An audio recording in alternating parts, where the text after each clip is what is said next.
UK എന്നത് വർഷങ്ങളായി Indian വിദ്യാർത്ഥികളെ സംബന്ധിച്ചൊരു ഡ്രീം ഡെസ്റ്റിനേഷൻ ആയിരുന്നു.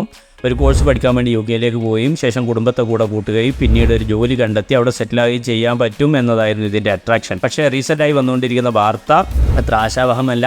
ഗ്രാജുവേഷൻ പഠിക്കുന്ന വിദ്യാർത്ഥികളെ കുടുംബത്തെ കൂടെ ചേർക്കുന്നത് സർക്കാർ റെസ്ട്രിക്റ്റ് ചെയ്തുകൊണ്ടിരിക്കുന്നു. പോസ്റ്റ് ഗ്രാജുവേഷനോ അല്ലെങ്കിൽ റിസർച്ചോ അല്ലെങ്കിൽ ഗവൺമെൻറ് ഫണ്ടഡ് പ്രോഗ്രാമുകളോ ചെയ്യുന്ന വിദ്യാർത്ഥികൾക്ക് മാത്രമാണ് കുടുംബത്തെ കൂടെ ചേർക്കാനാവുക. അതിന് പുറമെ സാധാരണ പഠിച്ചുകൊണ്ടിരിക്കുന്ന സമയത്ത് തന്നെ ഒരു ജോലി കണ്ടെത്തി ജോബ് വിസയിലേക്ക് സ്വിച്ച് ചെയ്യുന്ന ഒരു സാഹചര്യം ഉണ്ടായിരുന്നു. അതും സർക്കാർ റെസ്ട്രിക്റ്റ് ചെയ്യുകയാണ്. പക്ഷേ ഇതിനെതിരായിട്ട് UK നിന്ന് തന്നെ വിദ്യാഭ്യാസ നിരീക്ഷകരുടെ അടുത്തുനിന്ന് വാദങ്ങളുണ്ട്. അവർ പറയുന്ന ഏകദേശം 35 ബില്യൺ പൗണ്ടാണ് ഒരു വർഷം വിദേശ വിദ്യാർത്ഥികൾ UK എക്കണോമിയിലേക്ക് കോൺട്രിബ്യൂട്ട് ചെയ്യുന്നത്.